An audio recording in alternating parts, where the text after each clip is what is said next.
What's up guys? Welcome to my channel. Medyo matagal-tagal din tayong nawala sa ere dahil nagkaroon po tayo ng disconnection. Naputulan po tayo ng kuryente sapagkat ang inyong lingkod ay nagbakasyon sa Manila, Antipolo, na umabot halos ng isang buwan at 4 na araw. So, sa ating pagbabalik dito sa ating sariling tahanan dito sa Quezon ay yun. Nung unang dating ko po ay akala ko lang ay nasira lang yung fuse. Totally talagang na bumigay yung fuse. Fuse daw ang tawag doon. Tapos pinaayos namin Pagkaayos, nagkaroon uli ng power, kuryente. So, yun na nga, nagsindi na ako ng mga ilaw. At nagluto na rin ako sa aking electric stove. Nang ilang oras lang, siguro mga 1 oras at kalahati or magdadalawang oras, biglang nawala naman ng power. Wala naman ng kuryente. Ang isip ko, baka ako palpak yung gumawa. Mali yung ginawa. No?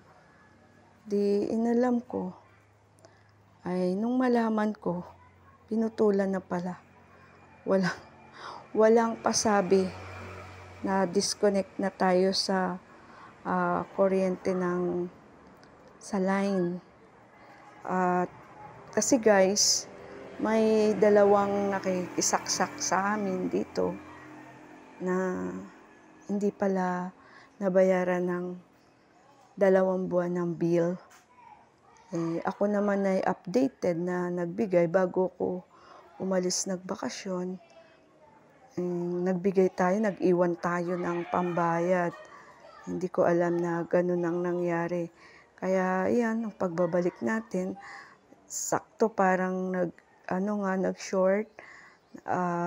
Parang yun, bumigay ang fuse, tas pinaayos natin. O saglit lang naputulan. So ilang araw pa bago nakabitan, siguro mga 3 days or magpo 4 days pa bago kabitan. Katakot-takot na kulitan at maraming usapan. Pero syempre, ang mananaig pa rin ay ang katotohanan. Dahil para kasing sa akin nila sinisisi kung bakit naputulan. Ako daw ay hindi nagpadala ng pambayad. Sabi ko bago ako umalis, nagbigay na ako ng pambayad. Nag-iwan na ako bago pa ako umalis. Pinipilit nila yung iniwan ko daw pang December, November lang daw yun, pambayad. Hindi ganun. Dapat updated tayo, di ba? Pag November na, nagbigay ka November, bayad sa November yon. Pag nagbigay ka ng December, pang December yon. At buong December to January, wala tayong babayaran kasi hindi man tayo gumamit. Kanila lang. Ganun sana. Kaso naiba yung sitwasyon, ako pa yung nasisi. So, nagkaliwanagan naman, alangan naman siyempre, no? At kahit papano, kahit pasabing maliit na halaga, yung part ko, 200 pesos monthly, ay mahirap na rin kitain ng pera sa panahon natin ngayon. So guys, doon uminog yung kwentong ito, pero nag-umpisa pa lang ako. Pero bago ko muli simulan ang aking pagkwento ng aking tunay na nangyayari sa buhay ko ngayon, ay huwag mo namang kalimutang mag-like bago mo lisanin ang video kong ito. At kung bago ka pa lang sa channel ko, huwag mo na rin kalimutang mag-subscribe. At pindutin mo yung notification bell, piliin ang all, para updated ka na sa susunod kong mga videos. So yun guys, sa totoo lang, Kung ako lang yung masusunod, sarili ko lang, hindi talaga ako, wala pa akong planong bumalik dito sa Quezon, umuwi. Enjoy na enjoy ako sa pagbabakasyon doon sa piling ng dalawa kong anak sa Antipolo at yung isa nga ay nasa Manila sa may Quiapo. Kaso guys, meron tayong mission Merong ibinigay na mahalagang papel sa atin ng Lord. Kaya noong December 24, no? One day before Christmas or Bisperas ng Christmas, yun din yung ginawa ko bago ako umalis. Bago ako nagpunta sa bakasyon. At netong January 28 naman, yun din yung dahilan kung bakit napilitan akong umuwi, magbakasyon dahil sa misyon na ito. Napakahalagang misyon. Kailangan kalimutan ko yung pansarili ko dahil sa edad ko ngayon, alam kong marami ng pangunawa na ibinigay sa atin si Lord. Yung mga big reason why ko noon kung bakit hindi ko nagagawa yung bagay na ginagawa ko ngayon ay sabi nga well done, no? Noon pag may calling ako, lagi kong nung una katuwiran ko, Lord, bata pa naman ako Pagka-graduate ko ng Bible school, pagkalabas ko ng Bible school, Lord, bata pa naman ako Baka pwede pong magliwaliw muna. Danasin ko rin yung buhay na yung nakikipagsapalaran, nag-iisa. Malayo ako sa pamilya ko Talagang, ewan ko guys, ganun ako. Hindi ko inisip na yung pamilya ko, mga kapatid ko, magulang ko, nag-aalala na pala sa akin. At iniisip nila noon na kala nila patay na ako, may nangyari sa akin. Pero ang totoo, pumasok ako ng Bible school. Pagkalabas ng Bible school, naghanap ng trabaho at nakahanap din ng bagong love. So, napudlot yung imbis na magiging mission ko kay Lord ay naudlot. At yun yung mga naging big reason why ko noon. Kasi may anak ako, may maliit.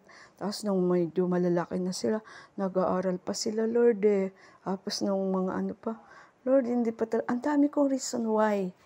Pero ngayon, wala na Wala na akong maidadahilan.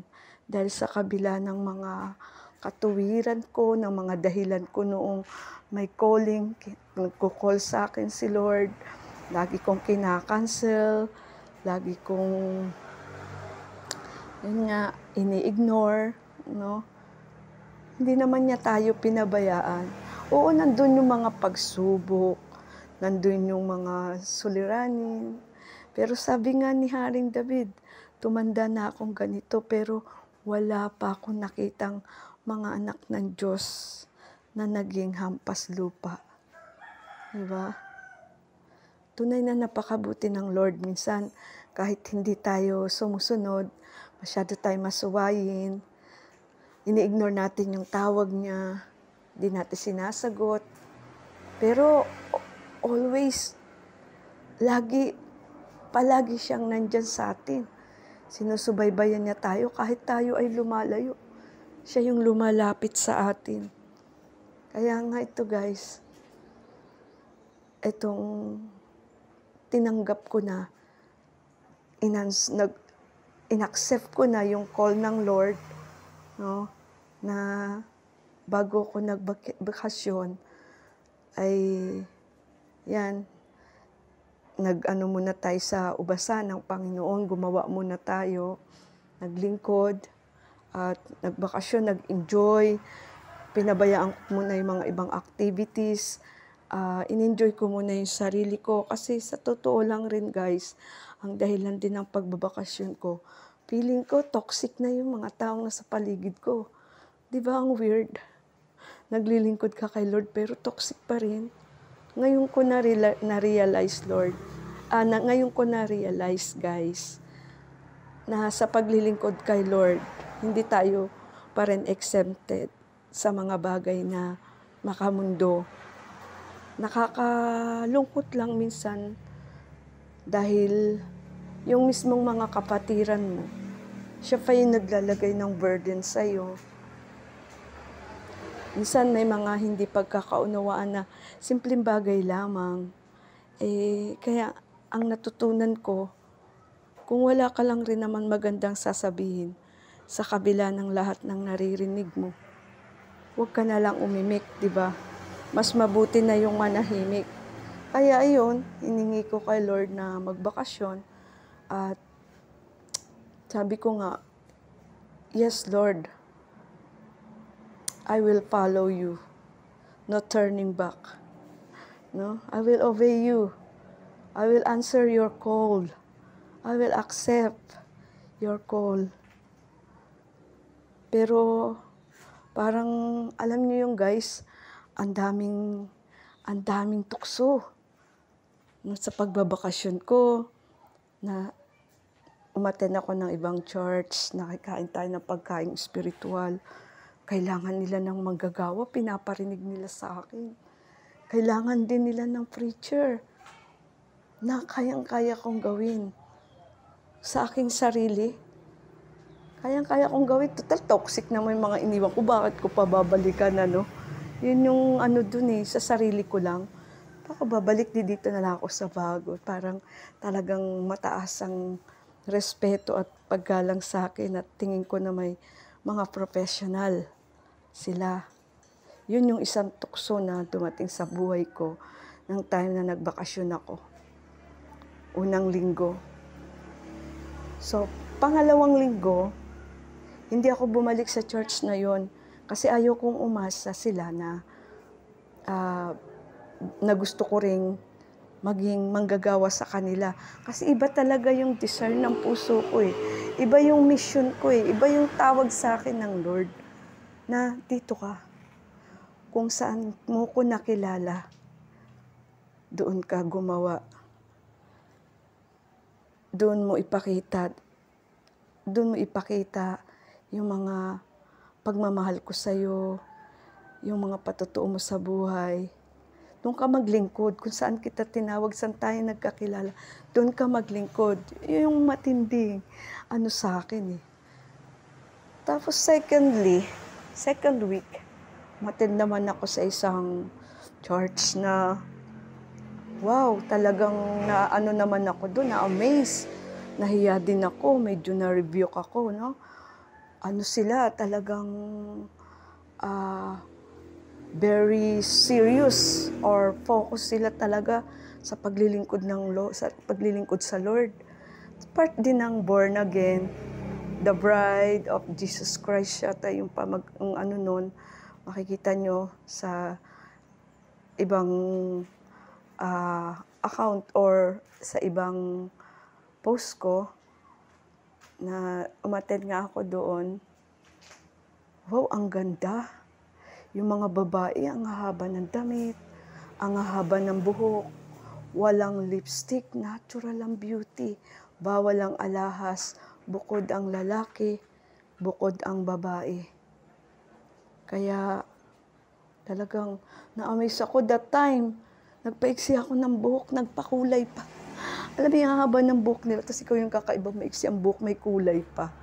Medyo doon talagang nahiya ako, tapos biglang yung message ng Lord, ganun dapat natin siya sasalubungin. Kung paano kita nilikha, dapat talaga yung mga buhok, hindi yan pinapaputol, mahaba. No?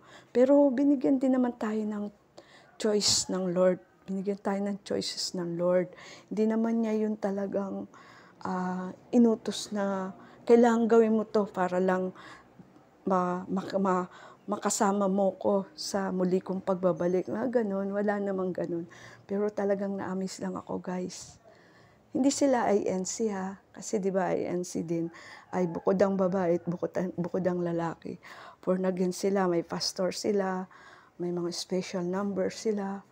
Nakakatuwa talaga. Iba talaga kapag naglilingkod ka kay Lord, no? Kahit saan ka magpunta, yung mensahe niya, yung kanyang mga salita, yung mga nais niya sabihin sa'yo, nakikita mo ng hayagan, naririnig mo ang bawat tibok ng kanyang puso. Kaya nga, heto guys, muli nandito na ako sa main, pinaka-main, dito na sa bahay sa Quezon. At yun nga, nung umuwi ako January 28, ay talagang habol oras, madaling araw. Linggo yun, madaling araw ako umalis, nasa Antipolo na ako. Madaling araw ako umalis do 4:00, kasakay ako 5:00 na pauwi ng Quezon. 8, ako yung sasalang, ako yung mag-speaker sa Real. Kaya thankful ako kay Lord kasi saktong oras mag-start ang gawain. Siyang dating ko. Hallelujah. Ganun kabuti si Lord. Ibibigay niya yung instruction. Ayusin niya yung mga plan sa buhay mo. Basta sumunod ka lang. Tas, ang dami guys, ang dami pa magagandang pangyayari na maikikwento ko. Pero hanggang dito na lang muna tayo at medyo napahaba na itong video ko, napahaba na yung kwento ko. Muli ulitin ko, kung nakaparaan ka lang sa channel ko, huwag mo naman kalimutang like. Kung nalibang ka, may natutunan ka, like mo naman please. At kung bago ka pa lang, napadaan ka lang bago ka pa lang sa channel ko, please subscribe na rin. At piliin mo nga yung, pindutin mo yung notification bell at piliin mo yung all para matik pagka magbukas ka ng YouTube mo, kung may bagong video ako, ay makikita mo na ito agad. Hindi mo na ako hahanapin. Agad-agad na makikita mo na para mapanood mo uli, marinig mo uli ang aking tinig. So, yun lang guys. Salamat sa iyong pakikinig. Salamat sa iyong panunood. Harinawa ay may natutunan tayo. Harinawa ay nagsilbing aral ito sa atin kahit papano. At maging halimbawa na rin paano tayo tutugon sa panawagan ni Lord. No? Malay mo, ikaw din may calling, ini-ignore mo lang, kinakancel mo, or marami ka pang mga reason why. So, yun lang guys for today's video. Thanks for watching. Have a nice day. God bless everyone. At gaya ng paulit-ulit kong sinasabi, simula ng araw, nang may ngiti sa labi. Bye. See you on my next video.